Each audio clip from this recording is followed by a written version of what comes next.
오늘 이 새벽도 하나님의 뜻대로 기도하는 저와 여러분 되시기를 주님의 이름으로 축원합니다. 신명기 25장 우리가 다 함께 읽은 말씀은 사회 질서와 그리고 법도와 규례에 관한 말씀을 기록하고 있습니다. 1절부터 4절의 말씀을 보시면 태형에 관련된 이 죄에 대한 징벌의 이런 형식들이 나와 있습니다. 태형은 최고 40대까지만 때리도록 정해져 있고, 또 한 가지는 곡식 떠는 소의 입에 막을 씌우지 말라라는 규정도 나와 있습니다. 또 5절부터 12절까지의 말씀을 보시면 가문의 후사가 끊어진 것을 막기 위해서 계대결혼법이라고 그 안에 형제들끼리 다시 그 자손을 잇기 위해서 재혼하는 그러한 제도를 언급하고 있습니다. 또한 남성의 부분을 잡은 여성의 손을 잘라 처벌하는 법도 나와 있고요. 13절부터 16절까지의 말씀을 보시면 도량형을 사용하는데 서로 큰 추와 작은 추, 큰 대와 작은 대를 사용해서 자기 마음대로 측정하고 측량해서 이익을 취하지 말라, 이런 말씀이 또 나와 있습니다. 그리고 17절부터 19절까지의 말씀을 보시면 아말렉에 관한 기억을 지우라, 이렇게 하나님께서 율법으로 명령하신 것을 볼 수가 있습니다. 오늘 신명기 25장을 전체적으로 보면 생활형 범죄, 그리고 생활형의 어떤 규례와 법도에 관해서 모세가 이스라엘 백성들에게 전하고 있는 것을 볼 수가 있는데, 먼저 1절의 말씀을 보게 되시면 사람들 사이에서 시비가 생길 경우에는 이렇게 잘못된 자와 의로운 자를 구분하여 잘 판단하고, 그리고 악한 자는 태형으로 다스리라, 말씀은 기록하고 있습니다. 태형을 집행할 때는 이전에도 말씀드린 것처럼 40대 이내로 제한을 하라. 본문 3절과 3절에서 40대로 제한한 이유에 대하여 네가 내 형제를 경히 여기는 것이 될까 하노라 라고 기록되어 있습니다. 이 의미는 정확히는 알 수 없습니다만은 40대 이상을 때리면 보통 사람이 생명에 치명적인 손상이 갈 수 있기 때문에 이 태형을 하되 사람이 일어나서 갈 정도로, 그 정도로 죄를 깨닫고 다시 돌아오는 정도로 그렇게 숫자로 정한 것을 볼 수가 있습니다. 이스라엘 사회에서 율법을 따라 숫자를 잘못 세어 40대를 넘게 때릴까 하여 주로 어떻게 때리냐면 39대를 정한다고 합니다. 우리 바울도 한번 태형을 맞을 때 39대를 맞았다는 말씀이 기록되어 있듯이 이렇게 태형을 지정하면서 또한 사람의 생명과 그 사람이 또 살아가는 데 있어서 어렵지 않도록 이렇게 숫자로 정한 것을 볼 수가 있습니다. 또 4절을 보시면은 타작할 때 소의 입에 망을 씌우지 말라, 이 말씀이 기록되어 있습니다. 유대인들의 타작 방법은 널판지에 구멍을 뚫고요, 그리고 날카로운 돌이나 쇠붙이를 박은 후에 그것을 소나 나귀가 이제 끌고 가면서 이제 결을 날리게 하고, 그리고 그 알곡을 얻는 것인데요. 그때 가축이 일하면서 먹을 수 있도록 그렇게 제공을 하라는 것입니다. 이런 규범을 이렇게 보면요, 우리가 항상 이 율법을 볼 때 사람을 위주로 하는 것이지만 역시 가축들을 위한 배려도 있고 자연을 향한 배려도 있다는 하나님의 이 창조하심과 하나님의 영역이 그만큼 세심한 배려를 하고 있다는 사실을 발견할 수가 있어요. 근데 이 말씀을 우리가 볼 때 의도적으로 보게 되면 하나님의 사역을 감당하는 사람들은 마땅히 그 수고에 대한 대가를 얻도록 하는 것은 좋다, 이런 율법이라고 할 수가 있어요. 더 나아가서는 주를 위하여 수고하는 애쓰는 자들, 또 사역자들을 배려하라라고 하는 의미를 담고 있다는 것입니다. 본문 6절을 보시면은 죽은 형제의 대를 계승하도록 하는 혼인에 관한 계대 혼인법을 언급하고 있는데, 형제가 함께 사는데요, 그 중에 하나가 죽고 아들이 없으면 형제가 죽은 자의 아내로 삼아 남편의 의무를 행하는 것입니다. 창세기에도 나오는 이 전통법인데, 결혼한 형제가 자녀 없이 죽을 때 다른 형제가 형제된 의무로서 죽은 형제의 아내와 결혼하여 이 대를 계승하는 법이란 말이에요. 그러니까 이 법은 사실 이스라엘 법이 아니고 고대 근동에 있었던 아주 보편적인 법이었던 거예요. 율법을 통하여 가문을 유지하기 위한 조치로 받아들이고 모세가 하나님의 이 영감을 받아 그들에게 이 일을 행하라 라고 전한 겁니다. 지금 우리 시대는 전혀 맞지 않는 시대겠죠. 또한 이스라엘 여인이 이방인과 혼인하는 문제를 미연에 방지하기 위해서 그런 겁니다. 이 지파니까 지파의 대를 이으는 건데 대가 없어서 여인들이 이방인의 사람들과 이 피를 섞는 것을 원치 않기 때문에 이 계대 혼인법을 모세가 강조하고 있다는 사실이죠. 또 다른 법은 여인이 공경에 처한 남편을 구하기 위하여 다른 남자의 생식기를 잡아당기는 행위를 했을 경우, 이것도 지금 우리 시대는 이해가 잘 안 가는데요, 그럴 경우에는 불쌍히 여기지 말고 그 손을 찍어버리라 그랬어요. 그러니까 지금 이해가 되지 않는 어떤 두 가지 가정법이 나와 있는데요, 그 이유가 있습니다. 이스라엘 공동체에서 정숙하지 못한 여인으로 처벌을 받고 적용되는 부분이라고 할 수가 있습니다. 이 남성의 생식기는 생명과 연관이 되었다는 측면에서 이 율법이 고려되지 않은가 성서학자들은 그렇게 생각을 하고 있는데, 왜 이렇게 중요하냐면요, 우리가 이전의 말씀 여러분 기억나십니까?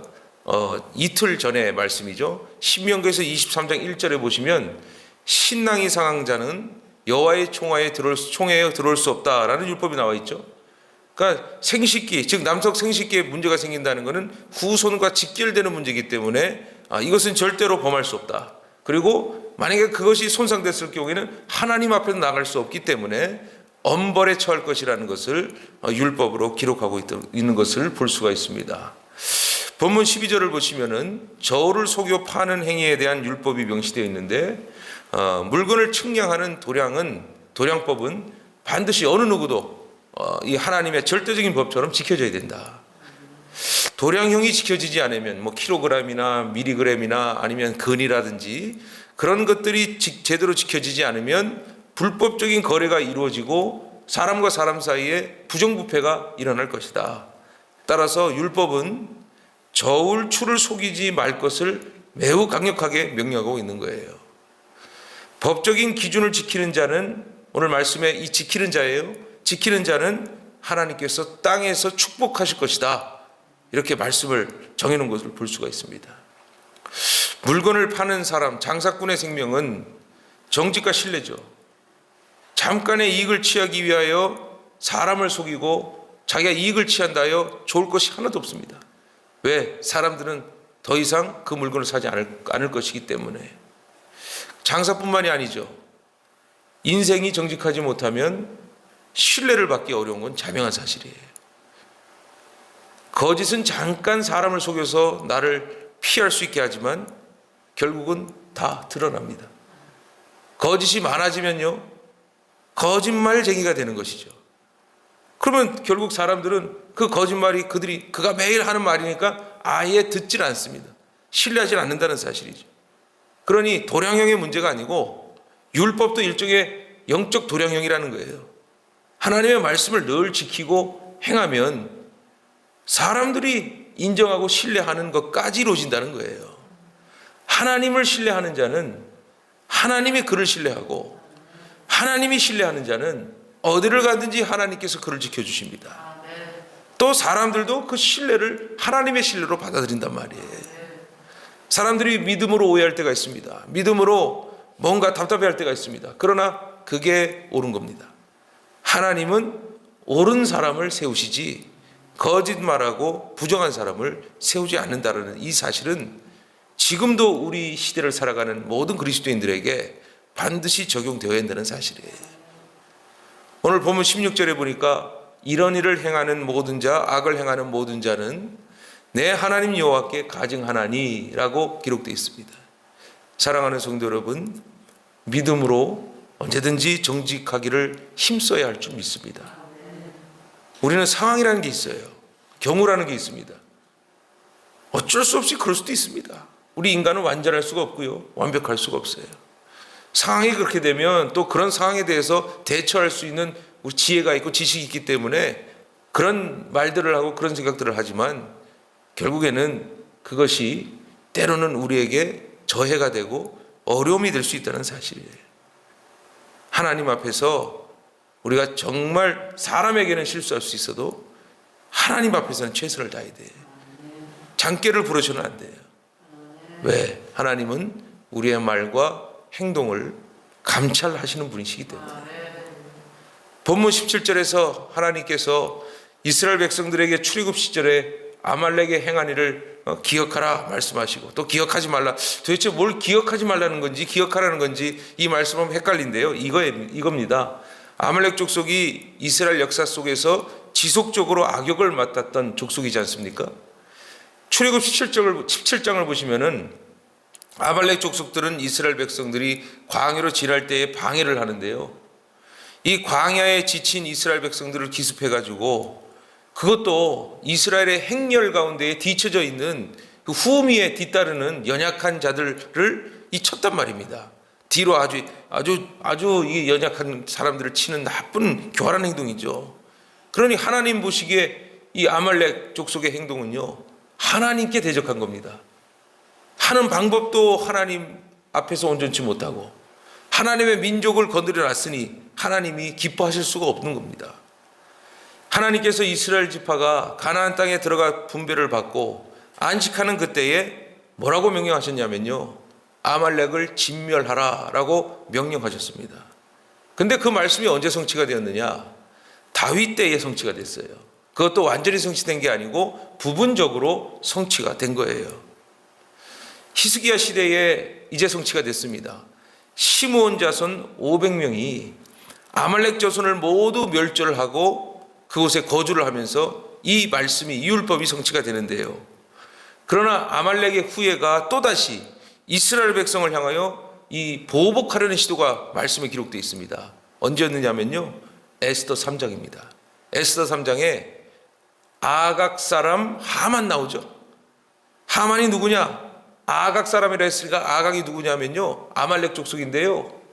사울 왕이 아말렉과 승리하고 그 아각을 찢어 쪼갰다라고 하는 말씀이 나와 있어요. 그 후예가 바로 하만이었던 거예요. 그래 하나님께서 잊어라, 기억하라 라는 말이 멸절시키라는 말이에요. 그래서 기억에서 지워버리라는 거예요.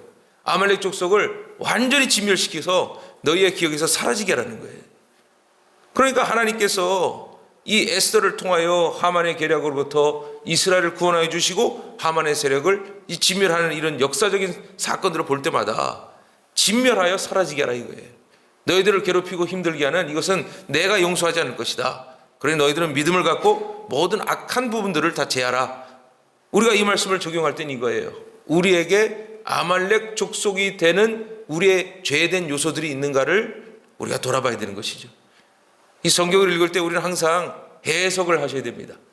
사람을 미워하는 게 아니고요, 나를 괴롭히는 악한 영적 존재가 무엇이고 영적 대상이 무엇인가를 잘 알고 반드시 그것이 사라지도록 기도하고 하나님께 손을 벌려 도움을 구해야 된다는 사실이에요.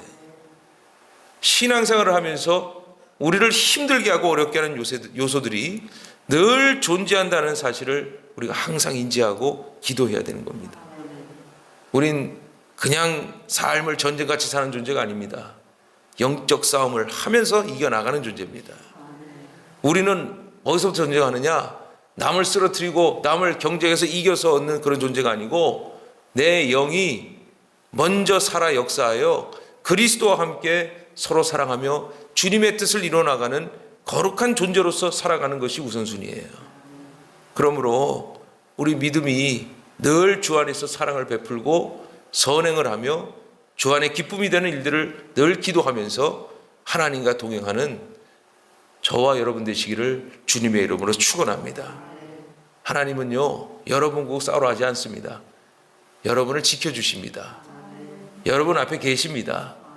두려워하지 마시고, 율법의 말씀이 나와 있는 것은 지키면 하나님이 그대로 이루어주시니까 우리는 이 말씀을 들으면서 우리가 하나님 앞에서 어떻게 살아갈 것인가, 어떻게 하나님께 영광을 돌릴 것인가, 이 일을 기억하시면서 믿음의 사람에게 주시는 특별한 은혜와 축복을 오늘도 기도하며 확정하고, 또 기도했으니